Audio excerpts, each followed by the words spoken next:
तो आज के दिन हम लोग हमारे पूर्वजों की जयंती के उपलक्ष्य में यह कार्यक्रम कर रहे हैं और इसी कार्यक्रम में हम लोगों ने ये विद्यार्थियों का जो सत्कार और गुण गौरव सोहरा है उसको हम लोगों ने शामिल किया है।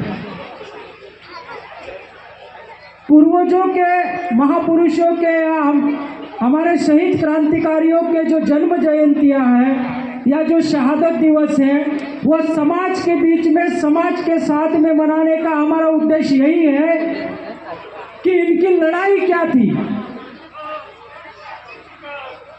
इनके जीवन का उस समय उद्देश्य क्या था, उस समय इस क्षेत्र में क्या व्यवस्थाएं थी, क्यों इनको आवश्यकता पड़ी अपना बलिदान देने की, ऐसी क्या परिस्थितियां थी कि इनको लड़ने के लिए जो है तैयार होना पड़ा।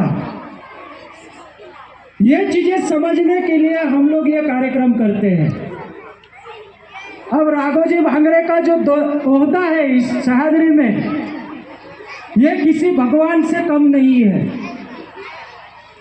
आप लोग नाम ही ऐसा लेते हैं कि आद्य क्रांतिकारक राघोजी भांगरे, यानी कि जिनका सामाजिक सम्मान के साथ में सबसे पहला क्रांतिकारियों में नाम लिया जाता है सह्याद्री में, वो थे राघोजी भांगरे। और तुम्हारे इसी तहसील में, तुम्हारे पड़ोस के गांव में उनका जन्म हुआ था 1805 में देवगांव में। और ऐसे 15 में पहाड़ों के बीच में एक गरीब परिवार में पैदा होने के बावजूद उन्होंने जो तत्कालीन जो सामंती व्यवस्था थी, साहूकारी व्यवस्था थी, या उस समय की पेशवाई व्यवस्था थी, या ब्रिटिश औपनिवेशिक पूंजीवादी व्यवस्था थी, उस व्यवस्था के द्वारा समाज के ऊपर जो जुल्म जाती, जो अत्याचार किया जाता था, उसको वो करीब से देखे। करीब से देखने के बाद में इस जुल्मी व्यवस्था से अपने समाज को मुक्त करने के लिए उन्होंने अपना पूरा जीवन जो है, पूरा जीवन ही नहीं, उनका पूरा के पूरा परिवार जो है, उन्होंने इस क्रांति में, इस बंड में बलिदान कर दिया। राघोजी भांगरे का आंदोलन ऐसा आंदोलन था कि इसी आंदोलन से जो है झारखंड में बिरसा मुंडा ने प्रेरणा ली है। इसी आंदोलन से जो है टंट्या भील को भी प्रेरणा मिली है हमारे सतपुड़ा में, क्योंकि इनका जन्म 1805 में हुआ 8 नवंबर को, और इनको फांसी हुई 2 मई 1848 को ठाणे में। यानी कि 46 साल की आयु में, जितनी भी उनकी आयु, प्रकृति ने उनको जितनी आयु दी, उतने 40 साल की आयु में उन्होंने इस क्षेत्र ही नहीं, पूरे महाराष्ट्र के आदिवासियों की जो 45-47 जमात है, उसको एक सरकार ने एक पहचान अगर किसी ने दिलाई है तो वो राघोजी भांगरे ने दिलाई है। राघोजी भांगरे के बलिदान की वजह से आपकी पहचान सरकार में जिंदा है कि आप इस देश के आदिवासी हो, आप इस देश के शेड्यूल्ड ट्राइब्स हो, आप इस देश के मूल बीज हो, आप इस देश के मूल मालिक हो।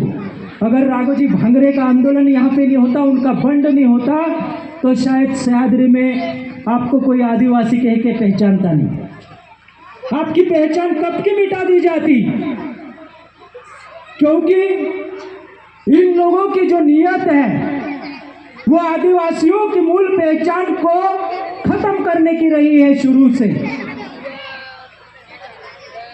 उन्होंने, ये आपका जो गांव है, ये बहुत ऐतिहासिक महत्व का गांव है। अगर हम सामाजिक दृष्टि अगर देखेंगे तो इसी पड़ोसी की जमीन पे राघोजी भांगरे ने अपनी पहली सामाजिक बैठक बुलाई थी। किसी को आपको मालूम नहीं होगा, ये पड़ोसी वही गांव है। अपने बंड की पहली बैठक, जो बंड उन्होंने, जो उलगुलान, जो यानी कि जो क्रांति उन्होंने तय की, उसकी पहली बैठक उन्होंने पड़ोसी गांव में बुलाई थी। यहीं से उन्होंने जो है पार्श्वभूमि रखी थी जुल्म के खिलाफ लड़ने की। ये वो ऐतिहासिक गांव है।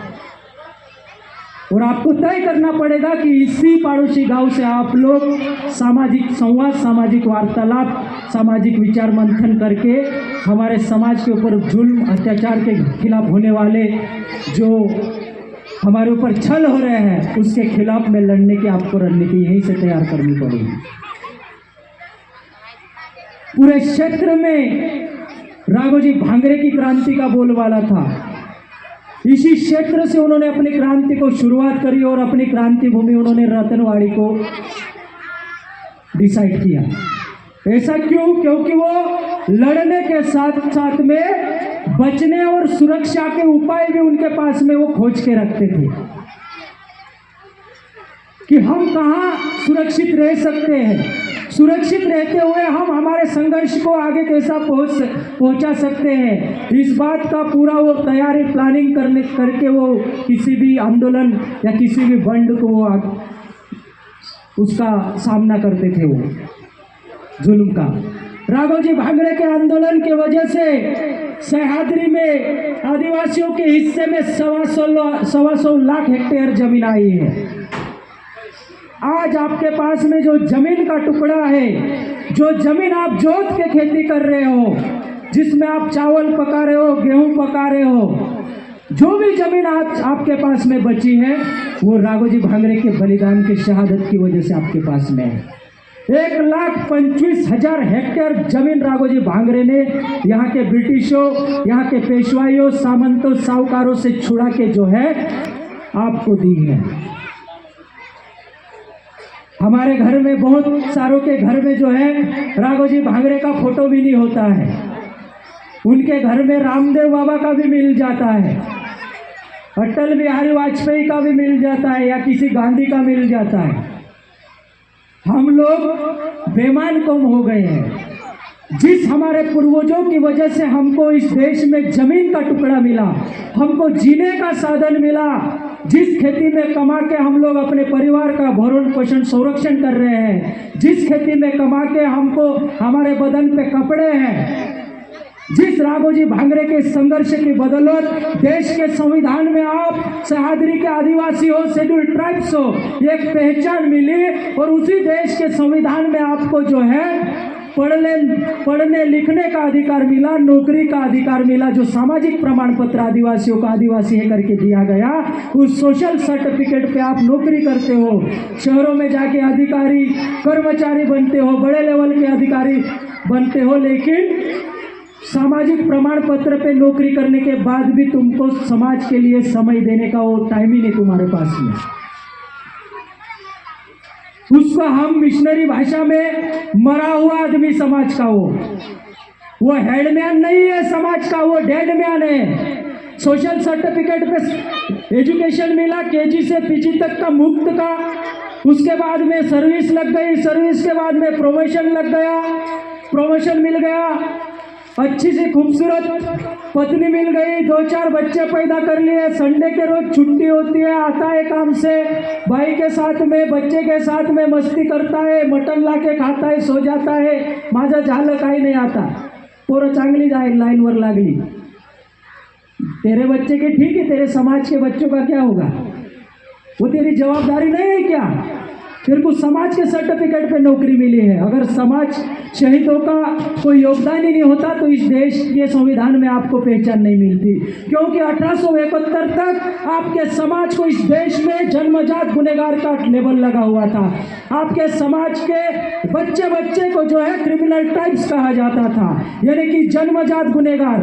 सह्याद्री में किसी आदिवासियों के घर पे कोई बेटा पैदा हुआ तो उसको उसकी नोंदनी पड़ोस के पुलिस चौकी में होती थी और वहाँ पे लिख दिया जाता था कि फलाने आदिवासी के घर पे सह्याद्री में फलाना एक गुनहगार पैदा हो गया। या किसी आदिवासियों के घर पे बेटी पैदा होती थी तो उसका पूरा डिटेल, पूरा रिकॉर्ड जो है पड़ोस के पुलिस चौकियों में, ब्रिटिश पुलिस चौकियों में लिखा जाता था कि फलाने आदिवासी के घर पे एक और जन्मजात गुनहगार बेटी पैदा हो गई। ये गुनहगारी जमात का आपको टैग लगा हुआ था 1871 तक, और 1890 तक तो आपके पास में कोई जमीन नहीं थी। यहाँ पे सारी जमीन जो थी छीन ली गई थी। पूरे सतपुड़ा क्षेत्र में, भीलवाड़ा में, उधर गोंडवाना क्षेत्र बोल दो आप, पूरे भारत के अंदर जो ट्राइब्स थे उनके ऊपर, सबके ऊपर जो है क्रिमिनल ट्राइबल बिल लगा दिया गया था, यानी गुनहगारी जमात कायदा। ऐसे समय में टंट्या भिल ने 1862 में अंग्रेजों के ऊपर प्रेशर बनाया। टंट्या भिल ने अपने साथी रेंगा कोरकू के द्वारा अंग्रेजों के पास में मैसेज भिजवाया कि आपको टंट्या भिल को पकड़ना है तो आपको आपके अंग्रेजी सेना में आदिवासियों को नौकरी पे लेना पड़ेगा पुलिस में। और हेडिटरी, ऊपर से एक हेडिटरी एक्ट लगाया था। तो जो क्रिमिनल ट्राइब्स का जो हमको लेबल लगाया गया था, उसको टंट्या भिल ने अंग्रेजों के ऊपर प्रेशर बना के वो क्रिमिनल ट्राइब्स शब्द हटवाया, और उसी क्रिमिनल ट्राइब्स शब्दों को हटा के जो है टंट्या भिल के प्रयास के कारण, राघोजी भांगरे की क्रांति के कारण, बिरसा मुंडा के आंदोलन के कारण देश का जब संविधान तैयार किया जा रहा था, जब उसको ड्राफ्ट किया जा रहा था, उसका मसौदा तैयार किया जा रहा था, तो भीमराव अंबेडकर जी ने जो है उसमें आदिवासियों को क्रिमिनल ट्राइब्स की जगह जो है एक शेड्यूल्ड ट्राइब्स शब्द दिया। क्या दिया? Scheduled tribes. यानी कि क्रिमिनल ट्राइब्स से शेड्यूल्ड ट्राइब्स बनाने वाला भारत में आदिवासियों को कौन था? वो केवल टंट्या भिल था, क्योंकि टंट्या भिल भी राघोजी भांगरे के बंड आंदोलन से प्रेरित था। और जिस डॉक्टर भीमराव अंबेडकर ने संविधान को ड्राफ्ट किया, उन्होंने जो ड्राफ्ट करने का काम किया, वो भीमराव अंबेडकर टंट्या भिल की क्रांति भूमि पाताल पानी से 29 किलोमीटर दूर महू, इंदौर के पास में महू में ब्रिटिश सेना की छावनी में पैदा हुए थे। वो सही कि नहीं? वो महू में पैदा हुए थे, वहाँ पे ब्रिटिश कैंप था, ब्रिटिश कैंप में पैदा हुए थे। जब वो छोटे थे, जब उनको पालने में उनकी माँ सुलाती थी, तो भीमराव अंबेडकर की माँ पालने में सुलाते वक्त टंट्या भिल की वीरता की गाथाएं गाती थी उनको सुलाते वक्त। तो डॉक्टर भीमराव अंबेडकर जी भी जो है वो आदिवासी क्रांतिकारियों के उसके प्रति वो मतलब प्रेरित थे। टंट्या भिल के प्रति वो प्रेरित हुए, टंट्या भिल के नाम से प्रेरित हुए, वो बिरसा मुंडा के, राघोजी के नाम से प्रेरित हुए। तब जाके उन्होंने देश में आदिवासियों के तमाम संघर्षों को उन्होंने जगह दी वहाँ पे। और भारत के राज्य घटना में जो है आपको अनुच्छेद 342 में शेड्यूल्ड ट्राइब्स, अनुसूचित जनजाति एक शब्द आया, अनुसूचित जमाती। ठीक है, तो ये पहचान हमारे पूर्वजों के बलिदान की वजह से आपको मिली है, नहीं तो हम लोग तब के क्रिमिनल ट्राइब्स थे। आज वैसा ही शब्द उसके समांतर ये लोग हमारे खिलाफ में ला रहे हैं। कौन सा शब्द? आदिवासी स्वायत्ता के आधार पर अपने 5वीं अनुसूची, 6ठी अनुसूची, 5th शेड्यूल, 6th शेड्यूल, अनुच्छेद 244 1 और 2 में जो हमको स्वायत्त शासन और मालकियत का अधिकार आदिवासी क्षेत्रों में संवैधानिक अधिकार दिया गया है। जब जब आदिवासियों ने अपनी स्वायत्ता और स्वशासन के आधार पे इस देश में अपने हक अधिकारों की बात करी है, तो इन मनुवादी, इन पेशवाई, इन पूंजीवादी व्यवस्था ने आदिवासियों को नक्सलवादी बोला है। क्या बोला है? नक्सलवादी। अरे आप कौन होते हो हमको इस प्रकार का जो है लेबल देने वाले लोग? आप तो बाहर से आए हुए लोग हैं, हम तो इस देश के मूल बीज हैं। तो ये इनकी मानसिकता देखो। पहले हमको इन्होंने स्वीकार किया ये आदिवासी है, बीच में मूल निवासी बोलने लग गए, अब बोल रहे हैं वनवासी।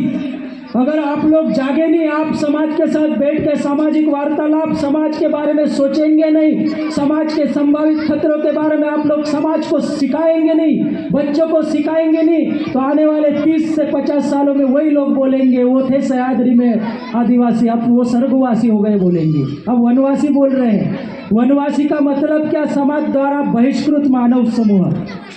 हमको किसी ने बहिष्कृत किया है क्या? हम तो इस मूल बीज के इस मूल के मूल बीज हैं, इस धरती का मूल बीज है आदिवासी। और ये बात सुप्रीम कोर्ट ने 2011 में नंदाबाई भिल के जजमेंट में बोल दिया कि देश का 8% आदिवासी देश का मूल मालिक है। और ये हम लोगों को क्या बोल रहे हैं? वनवासी।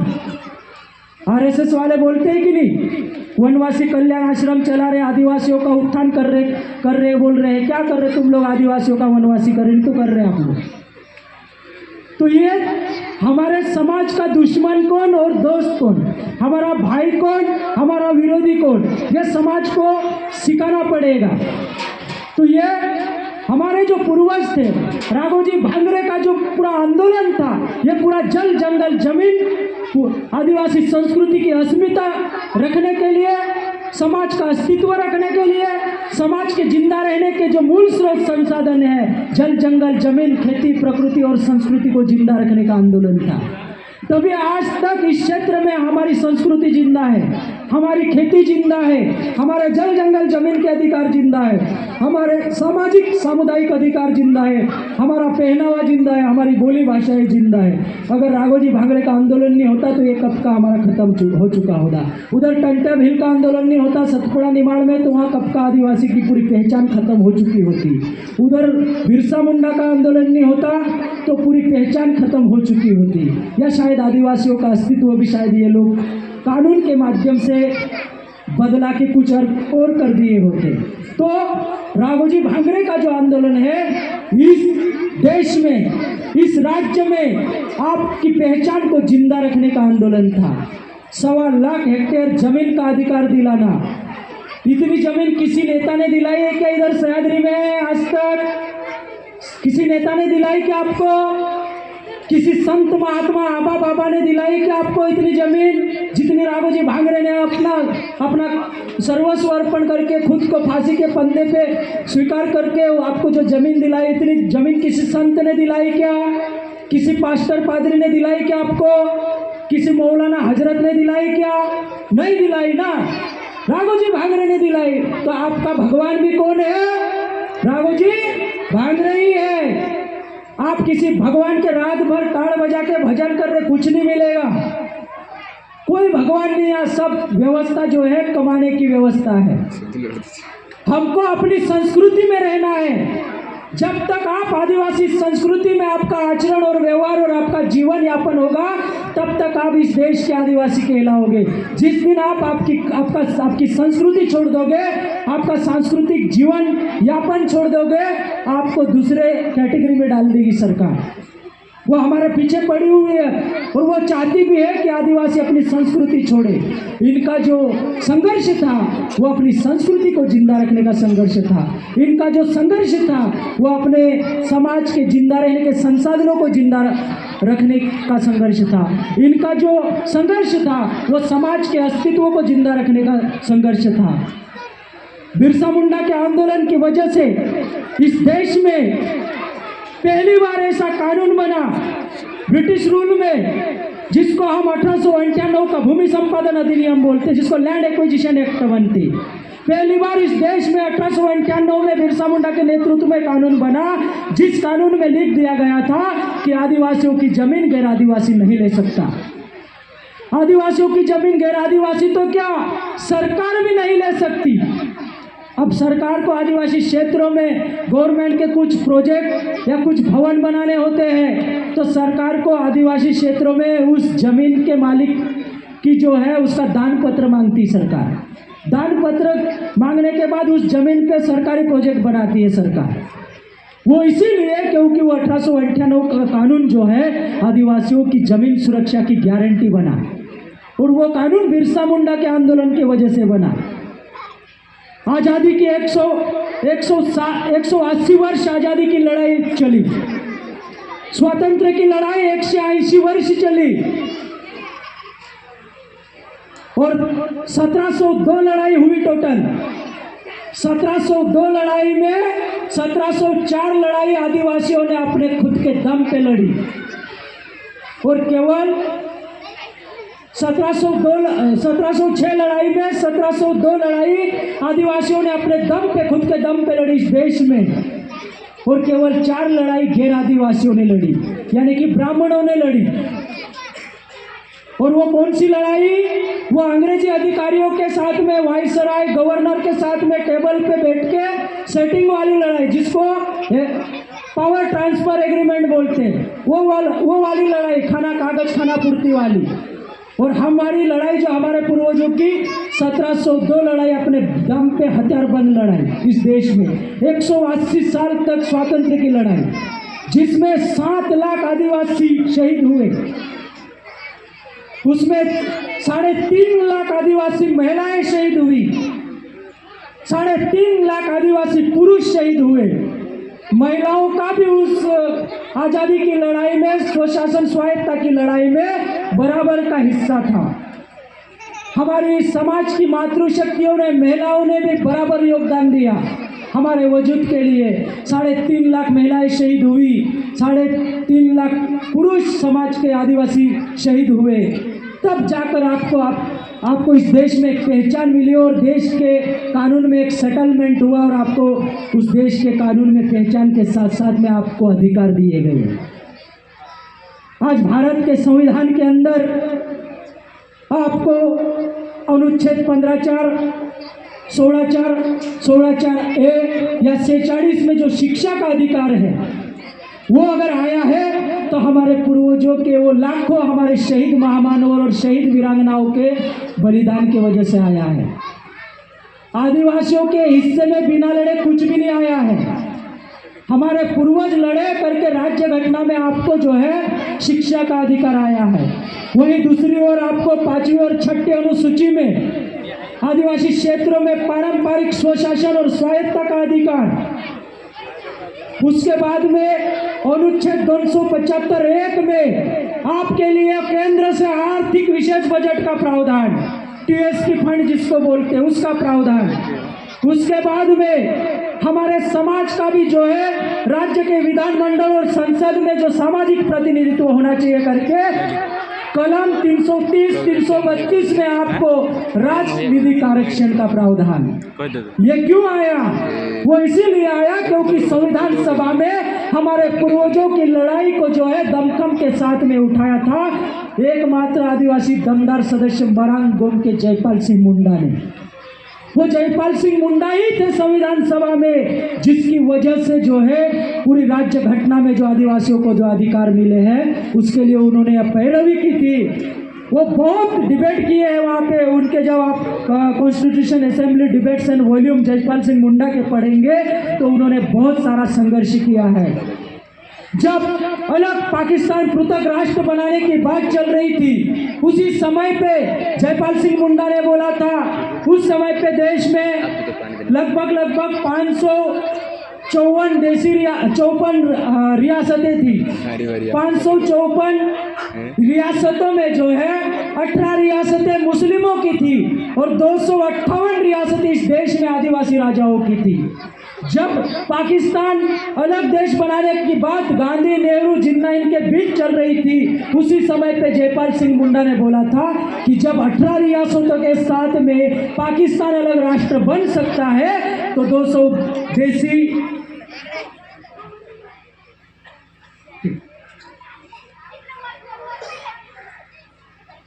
तो हमारे इस देश में 258 आदिवासी राजा हैं, तो 258 आदिवासी रियासतों के साथ में आप पृथक गोंडवाना राष्ट्र या आदिवासी भारत क्यों नहीं दे सकते हमको? तो इन लोगों ने बताया, नेहरू इन्होंने, कि उसके लिए आपको तहसीलदार चाहिए, आपकी समाज का पढ़ा लिखा, कलेक्टर भी चाहिए, एसडीओपी भी चाहिए, एसडीएम भी चाहिए, इंजीनियर भी चाहिए। तुम्हारी समाज पढ़ी लिखी नहीं है तो हम क्या करते हैं कि आपको आदिवासी भारत देने के बजाय हम देश के कानून में ऐसा प्रावधान करते 10 साल के लिए कि हम पूरा आपको पढ़ाएंगे लिखाएंगे मुफ्त में, आपकी समाज के अधिकारी कर्मचारी बनाएंगे, तहसीलदार बनाएंगे, एसडीएम बनाएंगे, हम लोग जिम्मेदारी लेते हैं। संविधान में आपको रिजर्वेशन का प्रावधान करते हैं हम लोग, हम तुमको सिखाएंगे, पढ़ाएंगे, तुम्हारे एसडीएम बनेंगे, तहसीलदार बनेंगे। जिस समय पे तुम्हारी समाज की पढ़ी लिखी कौम हो जाएगी उस दिन हम आपको भारत, आदिवासी भारत दे देंगे आदिवासियों को। अब हम पढ़ लिख गए तो इनकी नीयत खराब हो गई। नीयत खराब हो गई तो ये क्या लाए आदिवासी क्षेत्रों में?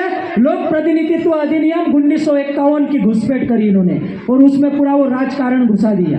अब हुआ क्या है कि हम लोग उनको वोट देते हैं और वो यूनाइटेड नेशन में पूरा डाटा जो है वहाँ पे प्रस्तुत करते हैं कि हम तो आदिवासियों को देश देना चाह रहे हैं, वो उनका देश है, लेकिन ये आदिवासी हमको 5-5 साल के लिए मतदान करके जो है रहने के लिए अनुमति देते हैं, तुम जाओ मत इधर ही रह जाओ 5 साल के लिए। और वो वाली बात है ये, इसको ट्रांसफर ऑफ पावर एग्रीमेंट बोलते हैं। तो इन लोगों की नीयत खराब हुई।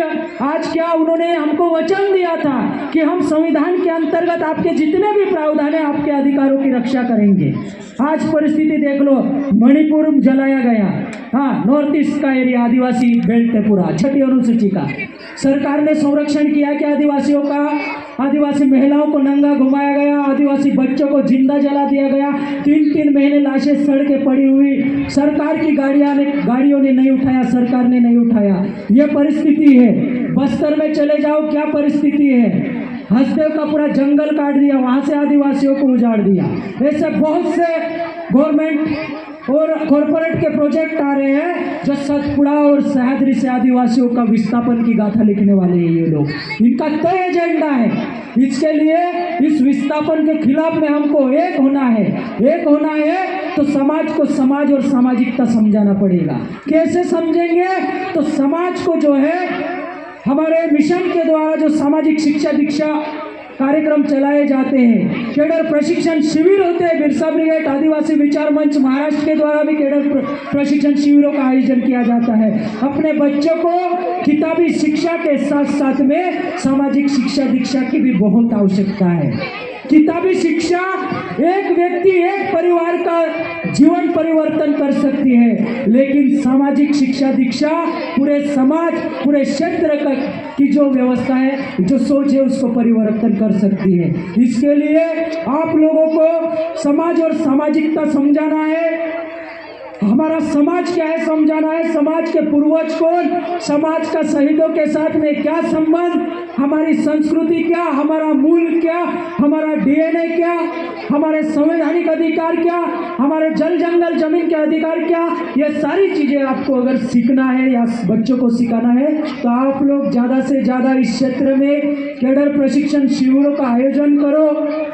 आसपास के गांव मिलके कैडर रखो, सामाजिक शिक्षा दीक्षा कार्यक्रम चलाओ, उसमें बच्चों को लड़कियों को भी बिठाओ, उनको समाज और सामाजिकता समझाना बहुत जरूरी हो गया है। सभी समाज अब संगठित है, केवल आदिवासी जो है एक जगह आने के लिए तैयार नहीं है। आदिवासी के पास में टाइम ही नहीं समाज के साथ में बैठने का। सभी समाज अपनी अपनी व्यवस्था निर्माण करने के लिए काम कर रहे हैं। तो इसलिए हम तभी हमारे संवैधानिक अधिकार बचा पाएंगे, हम तभी जल जंगल जमीन के अधिकार बचा पाएंगे, हम तभी हमारे शैक्षणिक अधिकार बचा पाएंगे, हम तभी हमारी संस्कृति को बचा पाएंगे, हम तभी हमारे पूर्वजों के इतिहास को जिंदा रख पाएंगे, इनकी आइडियोलॉजी को जिंदा रख पाएंगे, जब हम सामाजिक शिक्षा दीक्षा कैडर में जाके बैठेंगे। तो आपको सामाजिक शिक्षा दीक्षा की नितांत आवश्यकता है। धर्म और राजनीति से कभी भी समाज का अस्तित्व नहीं बचा पाओगे, आप लोग बचा ही नहीं पाओगे। इस समाज बचेगा जब पूर्वजों की आइडियोलॉजी पे खड़ा होगा तो बचेगा।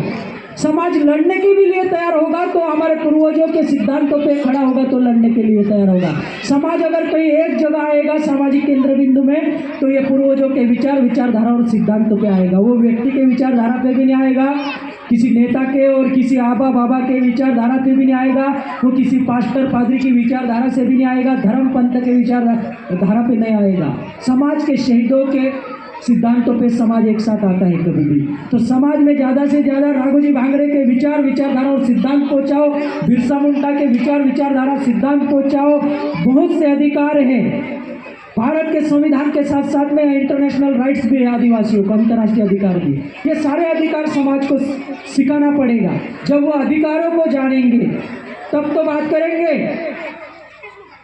हम बोलते हैं हमेशा, जुल्म के साए में जुबा खोलेगा कौन, अगर हम भी चुप रहे तो फिर बोलेगा कौन। बोलना सीखना पड़ेगा आदिवासियों को। बच्चों को समझाओ, अपने अधिकार समझाओ। अधिकार सुरक्षित रहेंगे तो ही अस्तित्व बचेगा, समाज तभी जिंदा रहेगा। अधिकार विहीन समाज की कोई इज्जत नहीं होती है। इसलिए अधिकार को जिंदा रखना है तो समाज को विचारों से जिंदा करना पड़ेगा। तो हमको बिरसा मुंडा के आंदोलन के वजह से जमीन का अधिकार मिला है। बिरसा मुंडा का आंदोलन इस देश में जो है आदिवासियों से लिए भगवान से बड़ा आंदोलन, टंट्याविल का आंदोलन भगवान से बड़ा आंदोलन। तो हम पड़ोसी में आपको वही संदेश देंगे कि आप समाज के साथ आइए, समाज के साथ में बैठिए। इस क्षेत्र में जो बिरसा ब्रिगेड के जो कैडर्स हैं, ये लड़के जो काम कर रहे हैं, भरत करपाल सर है, अपने शंकर साबड़े सर हैं, सुधीर साबड़े सर हैं, इधर हमारे अम्बेगांव जुन्नर से ये लड़के आए हुए हैं, हमारे जो अध्यक्ष है जिले के प्रवीण पारदी सर हैं, किशोर लांडे आए हुए जुन्नर से, और तुम्हारे यहाँ से जितने भी ब्रिगेड के कैडर्स हैं या विचार मंच के जो पदाधिकारी हैं, ये लोग हमारे पूर्वजों के विचारधारा और सिद्धांतों को इस क्षेत्र में समाज के अंदर खड़ा करने के लिए काम कर रहे हैं बिना स्वार्थ के। आपको बिरसा ब्रिगेड के कैडर्स कहीं पे भी मीटिंग ले, कहीं घोंगड़ी बैठक हो, कैडर हो, ये बच्चे आपको कहीं रास्ते में मिलते हैं तो इन लोगों को आप बिठाओ, उनको भूखे हैं तो खाना पूछ लो, खाना खिलाओ, अगर कहीं आगे जाने का नहीं किराया तो 20-50 रुपये उनको किराया भी दो। यही लोग हैं जो समाज के वजूद को जिंदा रखने के लिए लड़ रहे हैं, बाकी सब अपना व्यक्तिगत अस्तित्व खड़ा करने के लिए लड़ रहे हैं। हमारी लड़ाई नेता बनने की लड़ाई नहीं है, हमारी लड़ाई समाज का अस्तित्व बचाने की लड़ाई है। क्योंकि हम हमेशा बोलते हैं एक नेता बनाओगे तो समाज को सिर्फ 5 साल तक काम देगा, लेकिन एक प्रशिक्षित सुशिक्षित बिरसावादी मिशनरी कैडर्स कार्यकर्ता बनाओगे तो वो जिंदगी भर समाज के लिए काम करेगा। ये मिशन की सोच है, नेता बनाने की सोच नहीं है। और नेता वाली व्यवस्था का भी हम विरोध नहीं करते हैं। अब देश में किसकी सत्ता है? भाजपा। उसका वैचारिक ब्रांड बैंक कौन है? आरएसएस। देश में जितने भी सीएम, जितने भी पीएम, जो भी बन रहा है, कौन बन रहा है? आरएसएस का कैडर बन रहा है। आरएसएस के कैडर ही लीडर बन रहे हैं ना। आपका मुख्यमंत्री आरएसएस का कैडर, महाराष्ट्र का, हमारे मध्य प्रदेश का मुख्यमंत्री आरएसएस का कैडर, राजस्थान का मुख्यमंत्री आरएसएस का कैडर। तो हम लोग वही बोल रहे हैं कि समाज का नेतृत्व, समाज का लीडर भी उसी को बनाओ जो इस मिशन के तहत सामाजिक शिक्षा दीक्षा प्राप्त कर चुका है, यानी कि जो ब्रिगेड का कैडर है। कैडर रहेगा तो वहां जाएगा तो सामाजिक प्रबोधन करेगा, खुद की बात नहीं बोलेगा। उसका प्रबोधन जो होना चाहिए विधानमंडल में या संसद में, वो सामाजिक प्रबोधन होना चाहिए, वो हमेशा समाज हित की बात करना चाहिए।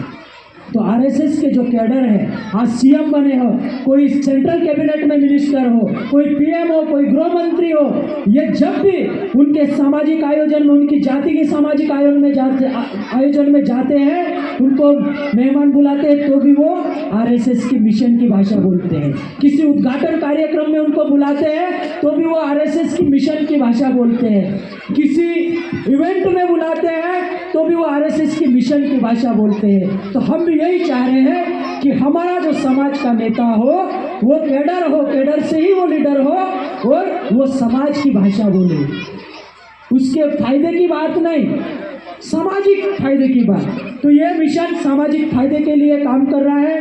यहाँ जो कैडर जितने भी कार्यक्रम होते हैं ब्रिगेड के विचार मंच के माध्यम से, आप कार्यक्रम में सभी को समय निकाल के आइए, जाइए, बैठिए, कैडर में बैठिए, तभी आपको बिरसावाद क्या है, बिरसावाद समझने के लिए आपको बिरसा ब्रिगेड के कैडर में जाना पड़ेगा। बिरसावाद यानी केवल बिरसा मुंडा का आंदोलन नहीं, जिस राघोजी भांगरे के आंदोलन को बिरसा मुंडा ने आगे बढ़ाया, बिरसावाद यानी उसी राघोजी भांगरे के आंदोलन को टंट्या भील ने आगे बढ़ाया, टंट्या भील के आंदोलन को बिरसा मुंडा ने, यानी कि बिरसा 19वीं सदी में वो आखिरी आदिवासी क्रांतिकारक था जिसने तमाम आदिवासी शहीद महामानवों के जो उस आंदोलन को, उस जंग को, उस बंड को जो है 19वें शतक के तक वो लेके गया बिरसा मुंडा।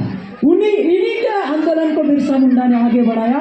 इसीलिए हम लोग जो है बिरसावाद का ये मिशन बोलते हैं। बिरसावाद यानी तमाम आदिवासी शहीद महामानवों के विचारधारा और सिद्धांतों पर आधारित संघर्ष को आगे बढ़ाने वाला आखिरी क्रांतिकारक बिरसा मुंडा 19वें शतक। उसके बाद में असहयोग आंदोलन, क्विट इंडिया, अंग्रेजों भारत छोड़ो, महात्मा गांधी, इनका जो आंदोलन शुरू हुआ, बिरसा मुंडा को बिरसा मुंडा से प्रेरणा लेके महात्मा गांधी ने जो है असहयोग आंदोलन चलाया है। वो कैसे? जब 1945 में बिहार और पश्चिम बंगाल साथ में थे, झारखंड साथ में था, बिहार और झारखंड, उस समय 1945 में रामगढ़ में कांग्रेस का पहला एक अधिवेशन हुआ था। उस समय महात्मा गांधी साउथ अफ्रीका से अपनी एडवोकेट वकालत की पढ़ाई करके इंडिया आए हुए थे गुजरात में। जब वो उस रामगढ़ वाली बैठक में कांग्रेस के अधिवेशन में शामिल होने के लिए गए, उस समय वहाँ पे बैनर लगे हुए थे वो कार्यक्रम के बाहर। वहाँ पे रास्ते में उन्होंने देखा, कार्यक्रम के वहाँ पे देखा, उस पर लिखा था महामानव, क्रांति सूर्य, धरती आबा, भगवान बिरसा मुंडा, ऐसा इतना सारा नाम। फिर महात्मा गांधी ने वहाँ के लोगों से पूछा, ये एक ही व्यक्ति का नाम है या ये 4-5 लोगों का नाम है? तो वहाँ के एक आदिवासी प्रतिनिधि ने बताया कि गांधी जी ये तो एक ही आदमी था, बिरसा मुंडा बोले, उसी का नाम है महामानव, क्रांति सूर्य, धरती आबा, भगवान बिरसा मुंडा। तो बोले इसका आंदोलन काय के लिए था? तो इसका आंदोलन था जिसकी जमीन उसका देश, हमारे गाँव में हमारा राज। तो इस आंदोलन की जरूरत तो पूरे राष्ट्रीय स्तर पे अंग्रेजों के खिलाफ में, ऐसा गांधी जी ने बोला। फिर गांधी जी बिरसा मुंडा का इतिहास, उनकी क्रांति को सुन के प्रेरित हुए। वो तो उस टाइम पे एक एडवोकेट आदमी टाई कोट बूट सूट में रहता है, आपको भी पता है, आप कोर्ट जाते हो, ठीक है। तो वो वकालत आदमी था, वकालत पढ़ाई किया हुआ था, वो टाई कोट सूट में था महात्मा गांधी। वो गया साबरमती गए महात्मा गांधी, साबरमती आश्रम में जाके उन्होंने अपना टाई कोट पैंट उतार